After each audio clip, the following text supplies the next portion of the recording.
The prison guard's baton cracked against the metal bars, jolting Kojo awake from another nightmare where Zola's face filled his vision, laughing as his empire crumbled. He sat up on the thin mattress, his medium brown skin now gaunt and sallow, his sharp angular features more pronounced from weight loss, his once neatly groomed hair now wild and unkempt. The expensive silk shirts were gone, replaced by rough orange prison-issued fabric that made his skin itch constantly. "Visitor," the guard barked, his voice echoing off the concrete walls. Kojo stood slowly, his cold dark eyes narrowing with suspicion. He'd been in this cage for 3 months and hadn't received a single visitor. Sloan had made it clear through her lawyers that she never wanted to see his face again. His former business associate had vanished like smoke.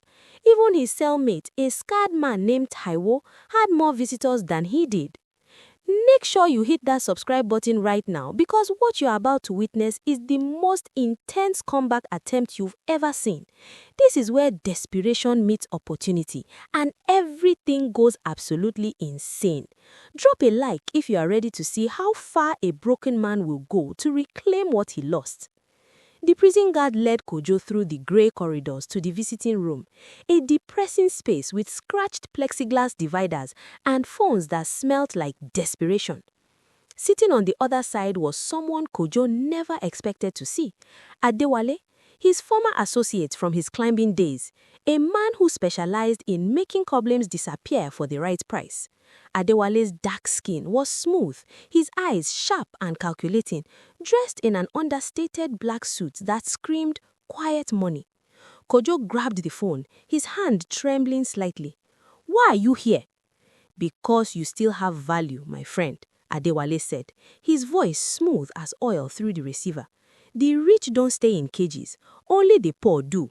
And despite your current accommodations, you still know things that certain people would pay handsomely to keep buried."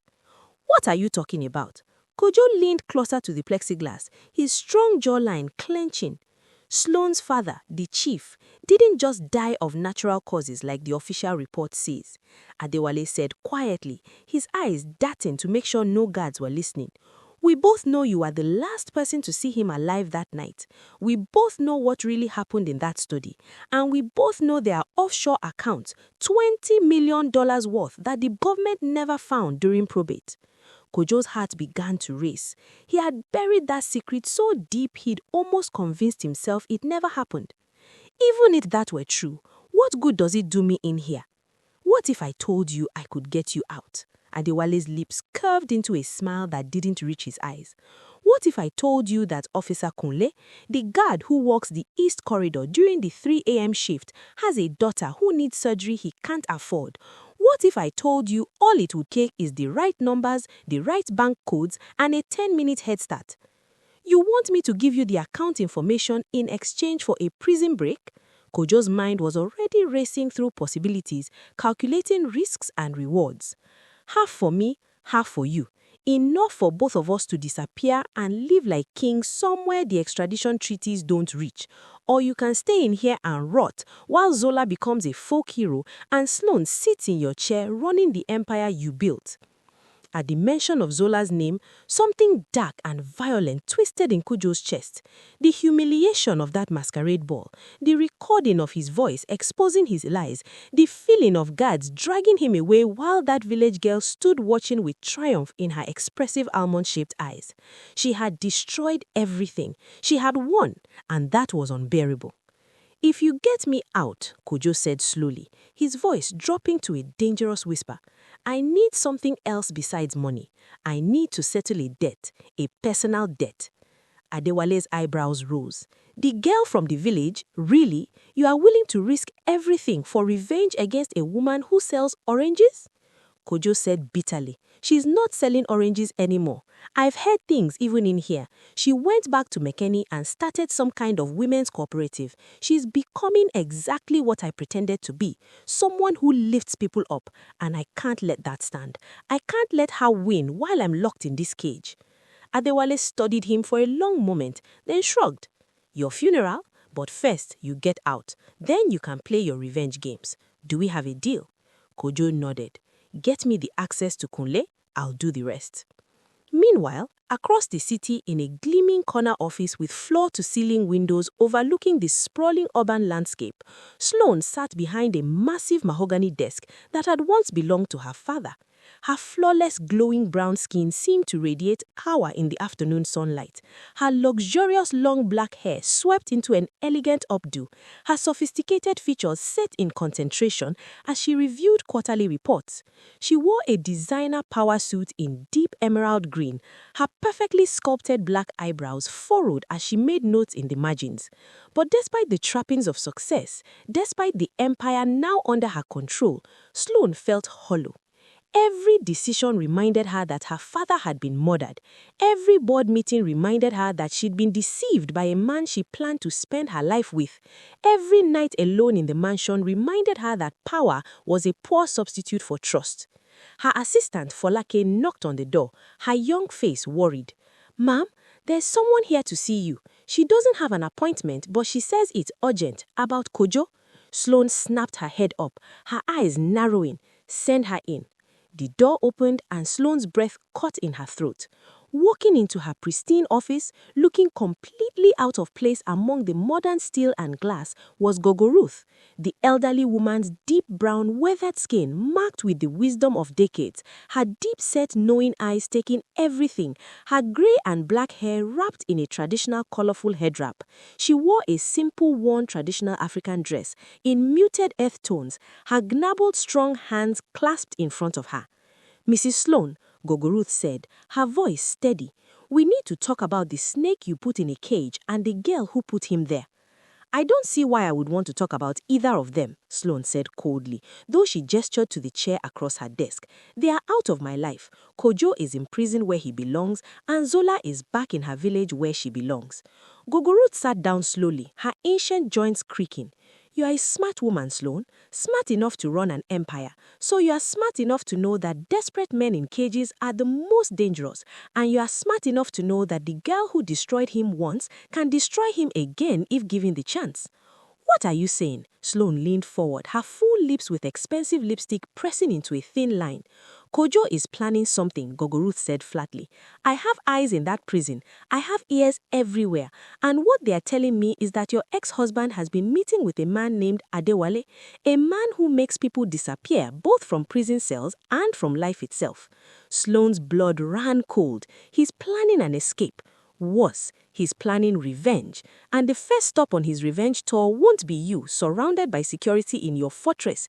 It will be Zola, unprotected in a village with no police station and no defenses. Sloan stood abruptly, her chair rolling backward.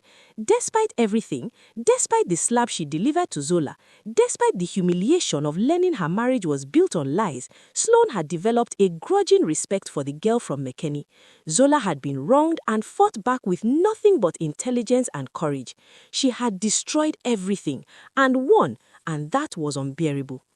She didn't deserve to die because Kojo couldn't handle losing. "When?" Sloan demanded. "My sources say within the week," Gogo Ruth replied. "Maybe sooner if Adewale moves faster than expected."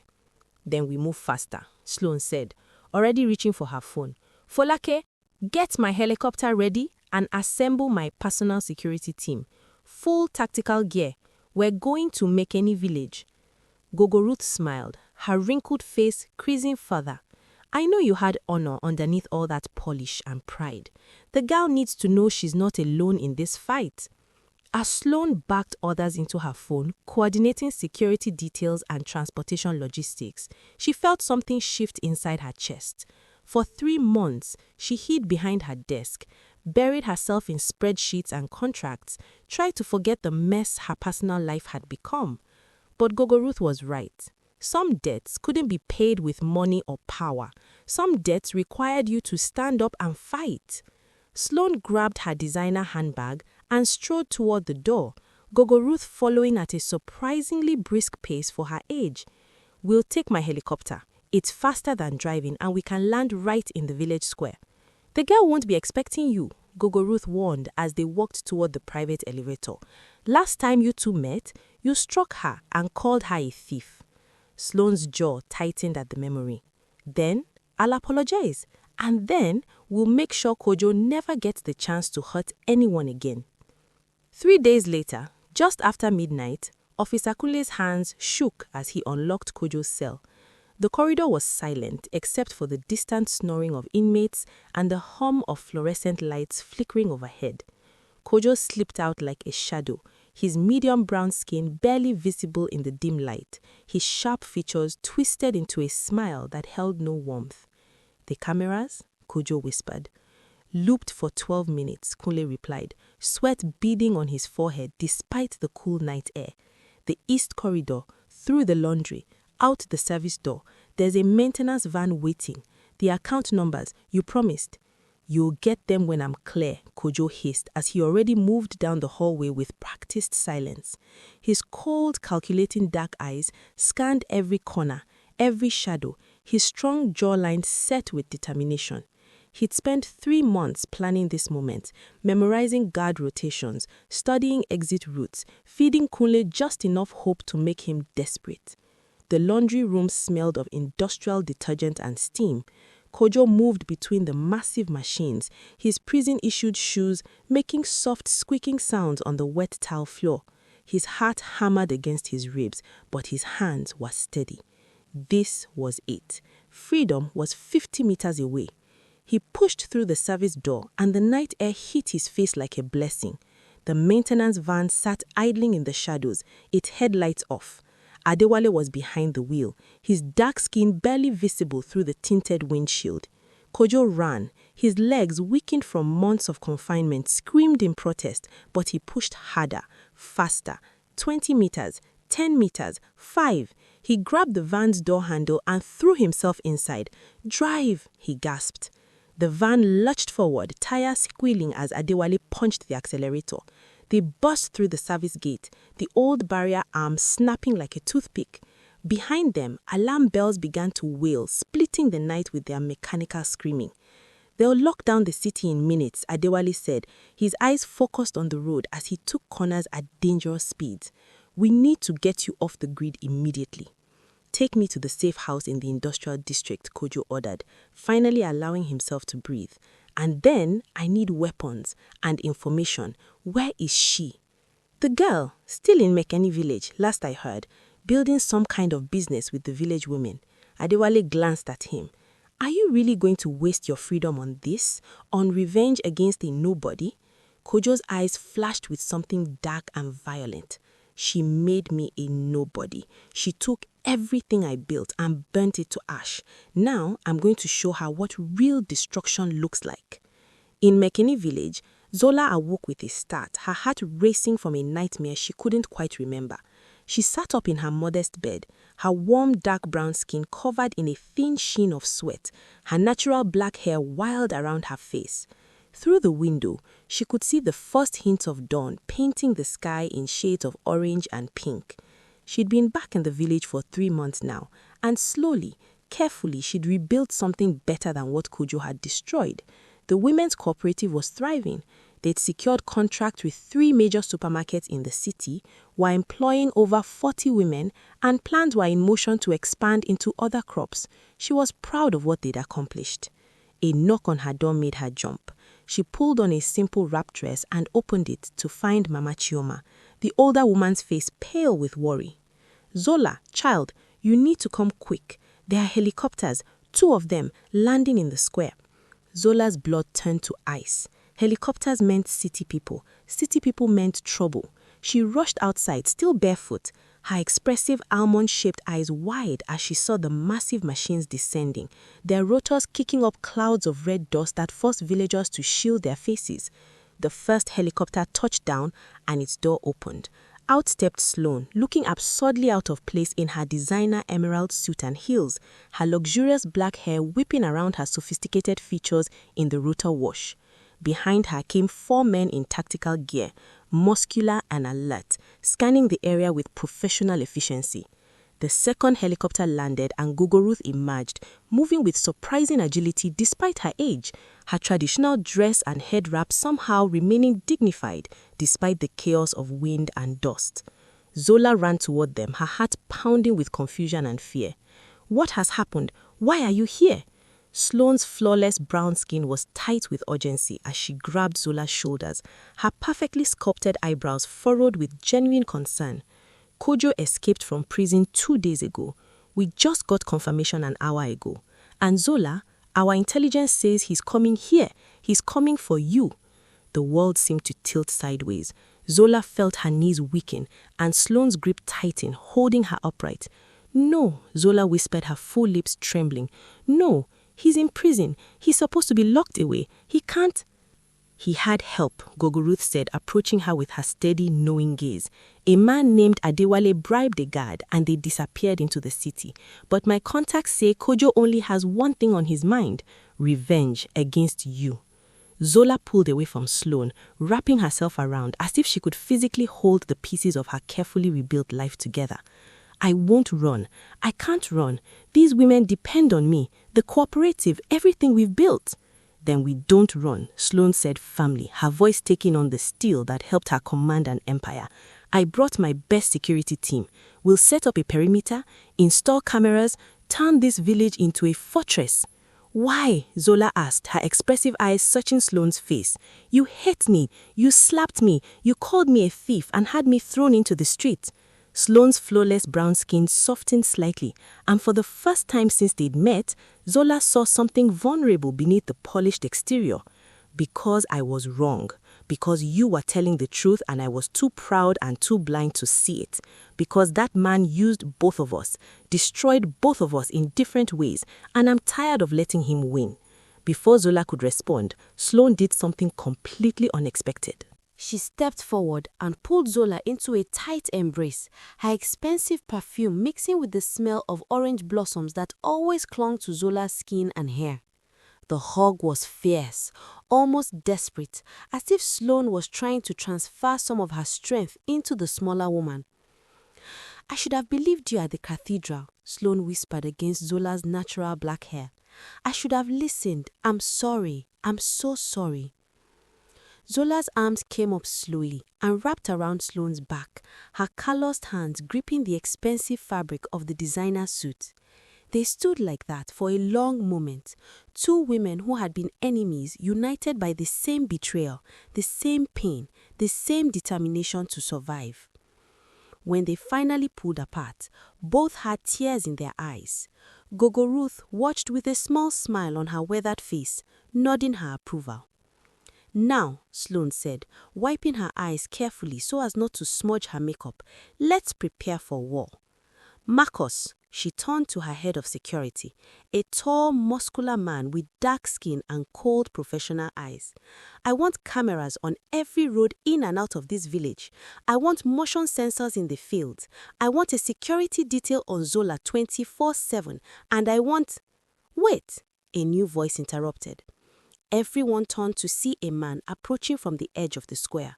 Tall and imposing with dark brown skin, intelligent observant eyes and a strong jaw.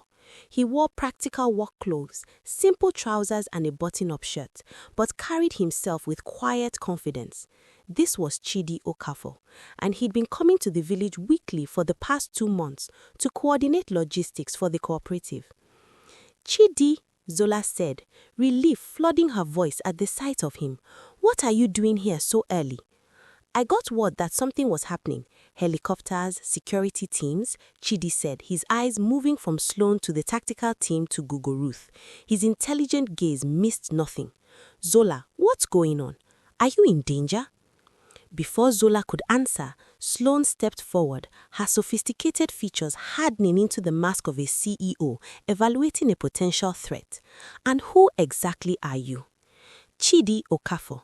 I run the logistics company that distributes the cooperative's products, he said calmly, though his strong build tensed slightly at Sloan's tone. I'm also Zola's business partner and friend.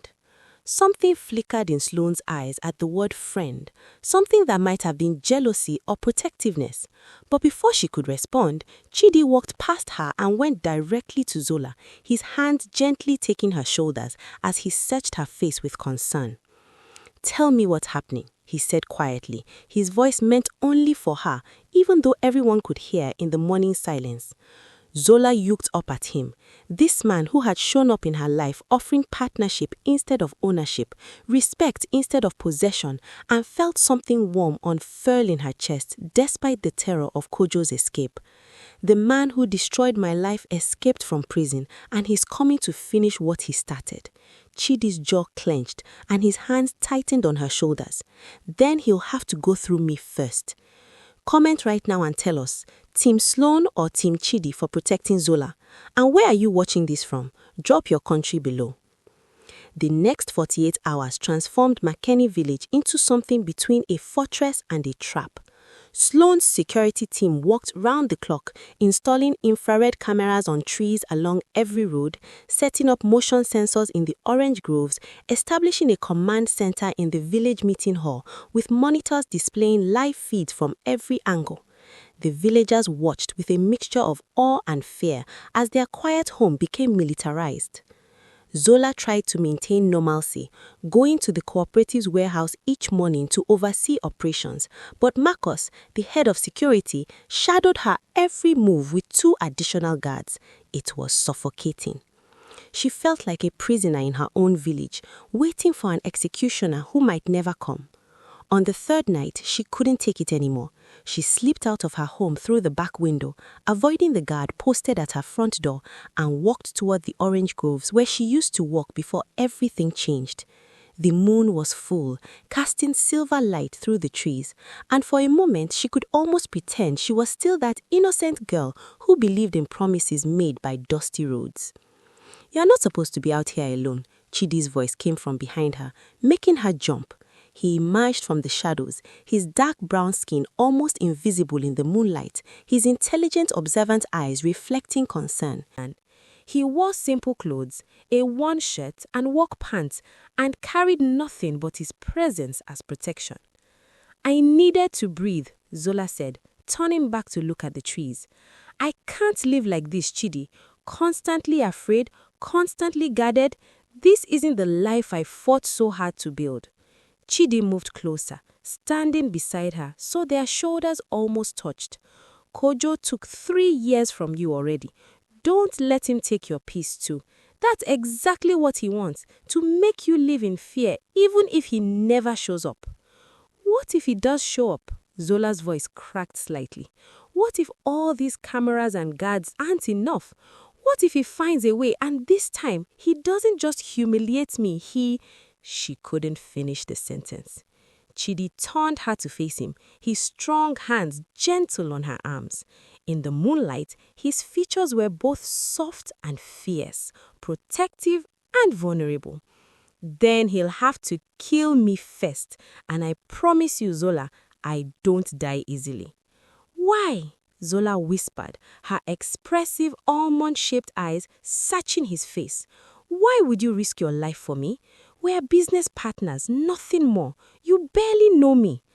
"I know enough," Chidi said, his voice dropping to something intimate and raw. "I know you are the strongest person I've ever met. I know you took a betrayal that would have destroyed most people and turned it into an empire for women who had nothing. I know you have calluses on your hands from years of hard work and you are not ashamed of them. I know when you smile, really smile, it lights up everything around you." Zola's breath caught in her throat.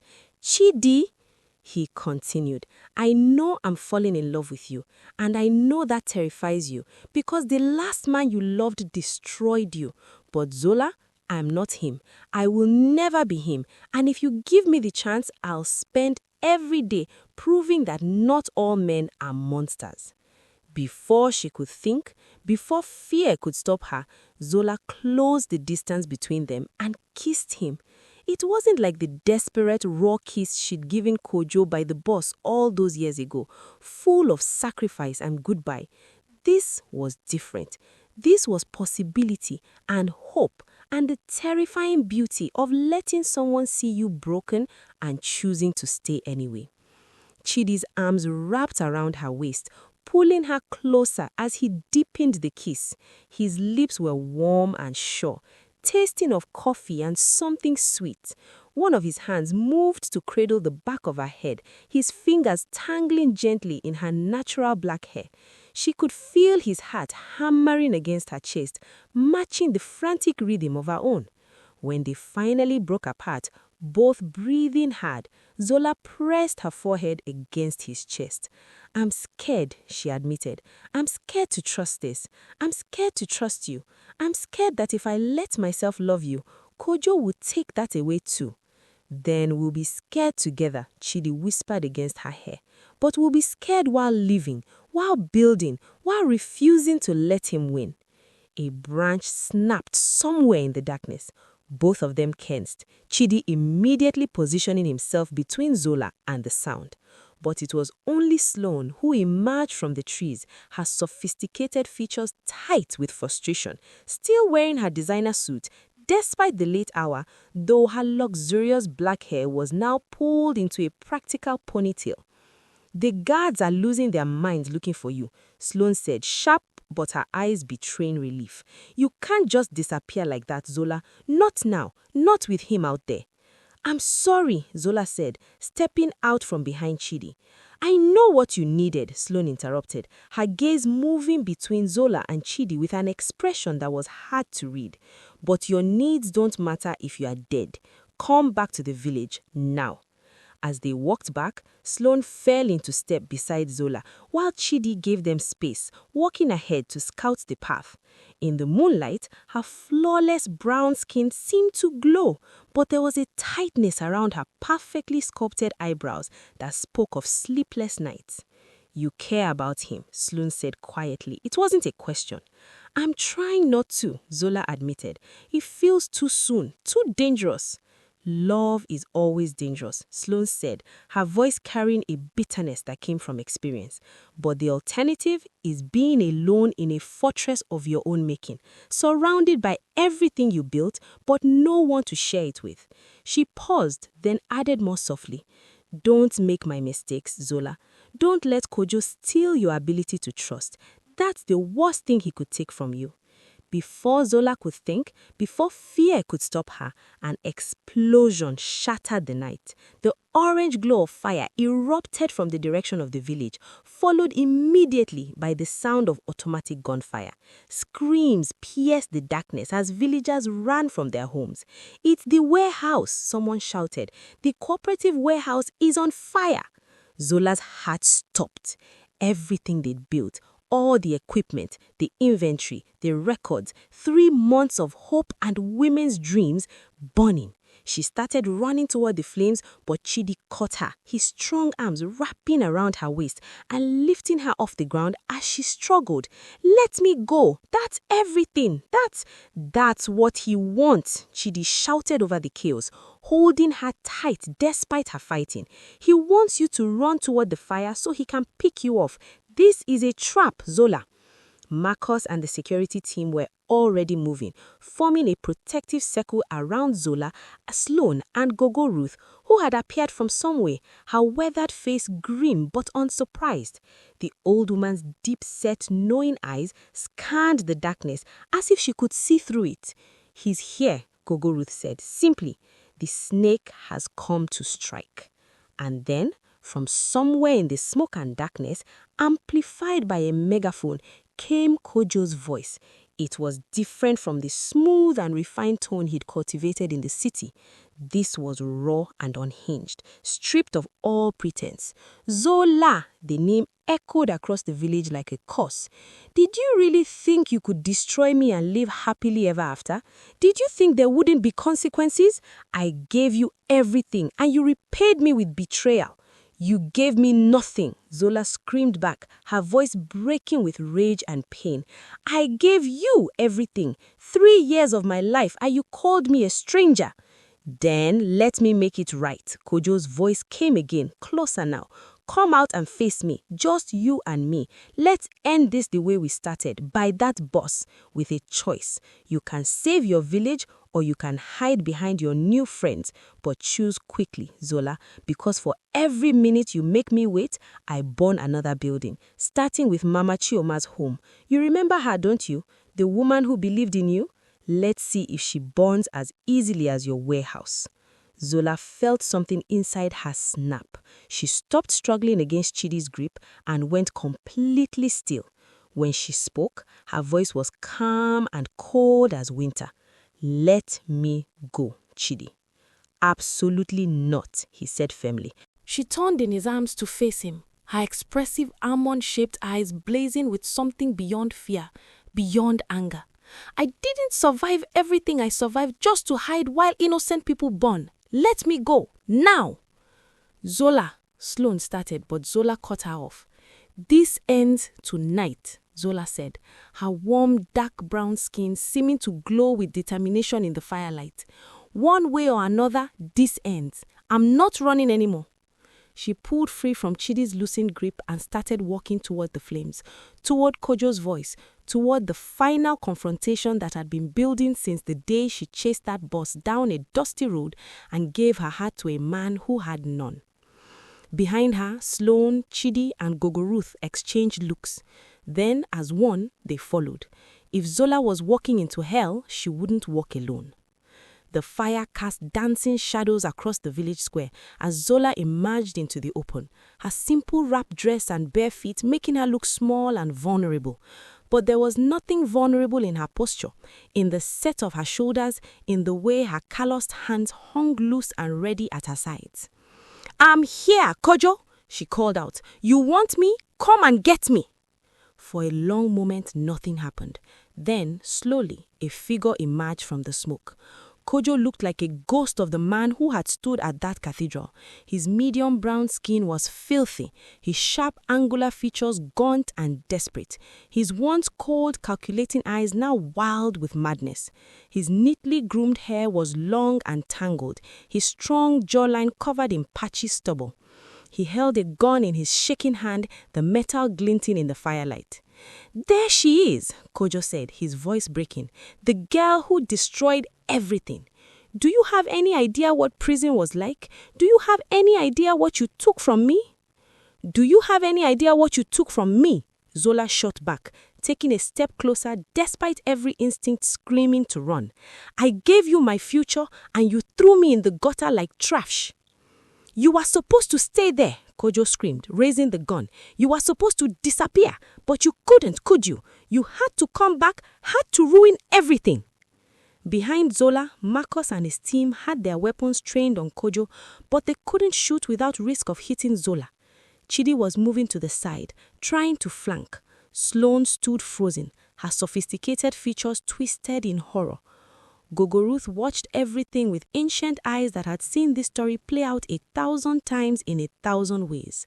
"So, shoot me," Zola said, spreading her arms wide, her full lips curved in a sad smile. "Pull the trigger. End it. But know this, Kojo, even if you kill me, you've already lost. These women will continue the cooperative. Sloan will keep her empire. Gogo Ruth will tell this story to 1,000 other girls who need to hear it. You can erase me, but you can't erase what I built. You can't erase the fact that I won." Kojo's hand shook violently, the gun wavering. Tears streamed down his gaunt face. "I loved you once, did you know that? Before the city, before the ambition, I really loved you." "Then you should have chosen me," Zola said softly. "You should have chosen love over power, but you didn't. And now we both have to live with that choice." The gun lowered slightly. For just a moment, Kojo looked like the boy from the village again, broken and lost. And in that moment, Chidi moved. He tackled Kojo from the side, both men going down hard. The gun skittered across the dusty ground. Marcus's team swarmed in, restraining Kojo as he sobbed and screamed Zola's name over and over. Zola's knees gave out. She dropped to the ground, her whole body shaking as the adrenaline drained away. Sloan and Gogo Ruth were there immediately, holding her as she finally let herself break. "It's over," Gogo Ruth murmured, stroking Zola's natural black hair. "The snake is caught. You are safe now, child." But as Zola looked at the burning warehouse, at the frightened villagers, at Kojo being dragged away in restraint still screaming her name, she wondered if any of them would ever really be safe from the ghosts of their past. Thank you so much for watching until the very end. Comment below, did Zola do the right thing by facing Kojo? What should happen to him now? And please, tell us where you are watching from. We love seeing our global family. Don't forget to subscribe because part 3 is coming and you won't believe how Zola rebuilt after this and who shows up to help. Hit that like button if this story moved you. Until next time, stay strong and remember, you are worth more than anyone's betrayal. Peace.